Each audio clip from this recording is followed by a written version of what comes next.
Hello, I'm Yasharala. This is your brother Abanaya coming to you with another lesson to the spirit and power of Yahweh Ba'asham Yahushai. But first, let us give all honor, all glory, all praises to Yahweh Ba'asham Yahushai Ba'asham Rukah HaKodash. Double honors to our apostles, prophets, and teachers of Great Millstone who have taught us this truth and who are the true men of Yahweh Ba'asham Yahushai on the earth today. Peace and salutations to the sincere Akim and Akwath who are following this truth with all diligence and all sincerity. Now, the lesson today will be dealing with the topic that says they have always known who we are. They have always known that we were the Israelites, the children of Israel. They have always known. What they was counting on, or what their hope was, is that you would not have known that you were the true Israelites that the Bible speaks of. Right? So, without further ado, let's get to our first precept, Deuteronomy chapter 28.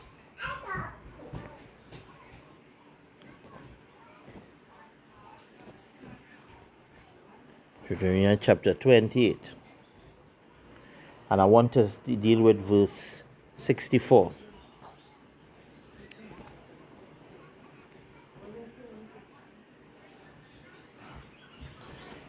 Hey, what? I will start from verse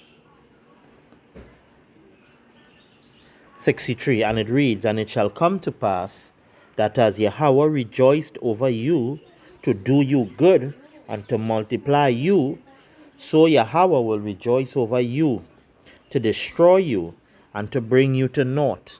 And ye shall be plucked from off the land whither thou goest to possess it. And Yahweh shall scatter thee among all people, from the one end of the earth even unto the other.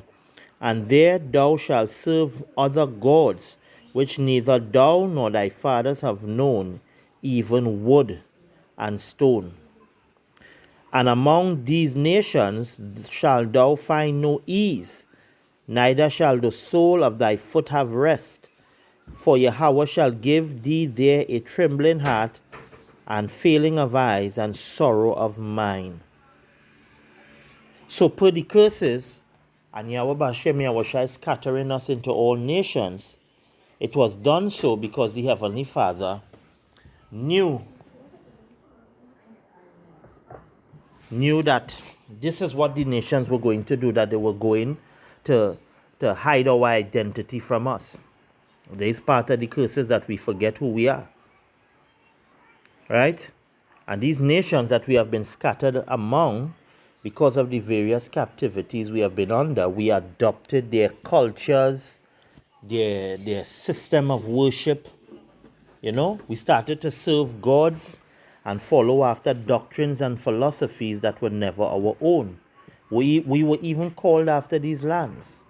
Hence the reason we are called Trinidadians, we are called Africans, African American. We are called everything except the true name, which is Yasharala, or the children of Israel. Let's go to Psalms 83. They have always known. It says verse 1. A song or psalm of Asaph. Keep not thou silence, O Yahweh, hold not thy peace, and be not still, O power.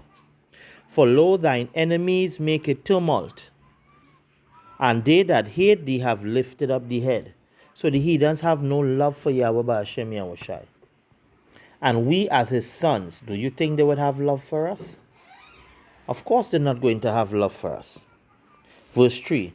They have taken crafty counsel against thy people, and consulted against thy hidden ones. So that crafty counsel was them coming together to, hey, let us stop Israel from being a nation. Let we stop them. Let we prevent them from being that people that once inspired us to fear. Because when you go to the book of Joshua, it was talking about the time when Joshua sent the 2 spies into Jericho. And Rahab the harlot housed the spies, hid them. What did Rahab say? The inhabitants of the land faint in fear because of the Israelites and because of the power that was backing them. So these heathens always knew who we were. It was always their greatest fear. This is why when you look at Balaam and Balak, what did Balak wanted Balaam to do? Was to cast a curse on Israel. But every time he go to curse Israel, he had was to bless them. He had was to bless them.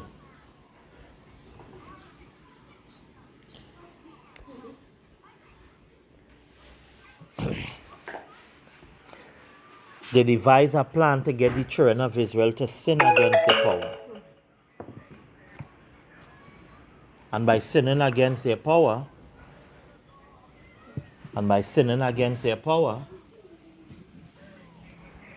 they would incur his wrath upon them.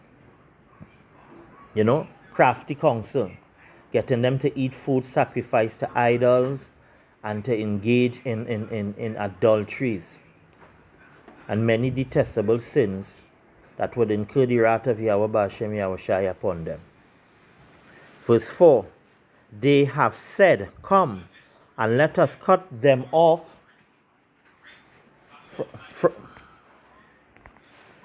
they have said, come let us cut them off from being a nation. So this wasn't a grudge against one person.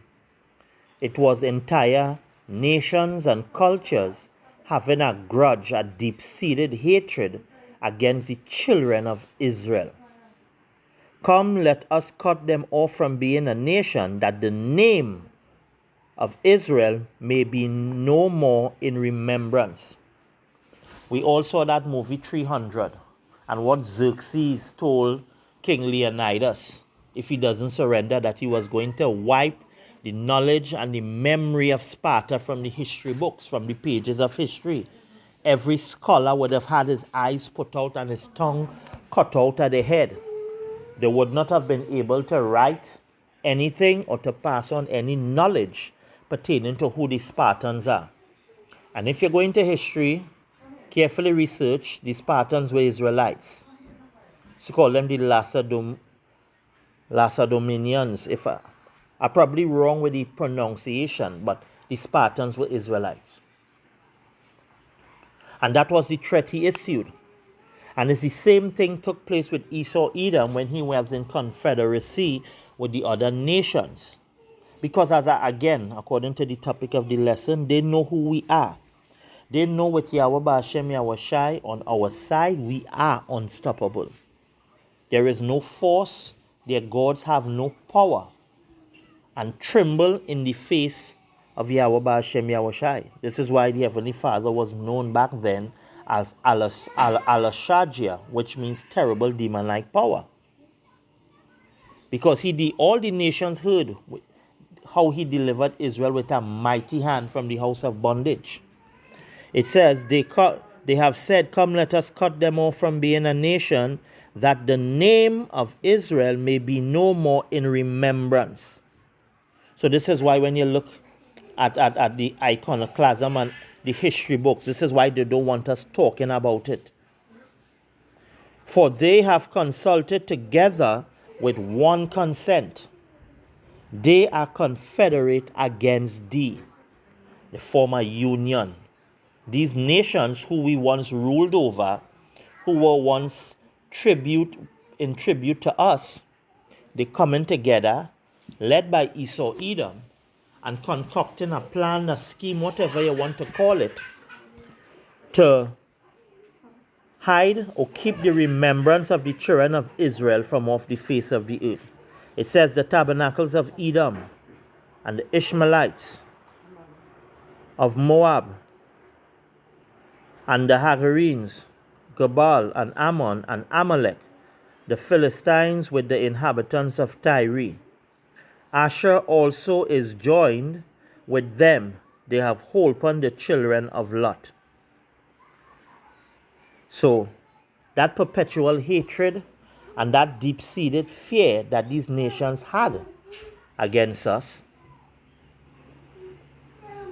they wanted to do any and everything to prevent Israel from being that nation that they feared.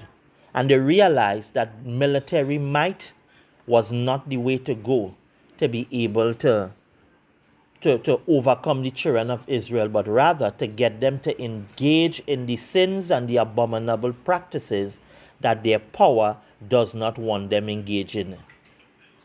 Because they knew the laws, statutes, and commandments was given to us as a means where, you know, we would know how to walk, where to go. This was our wisdom in the sight of the nations. This is what set us apart from the other nations.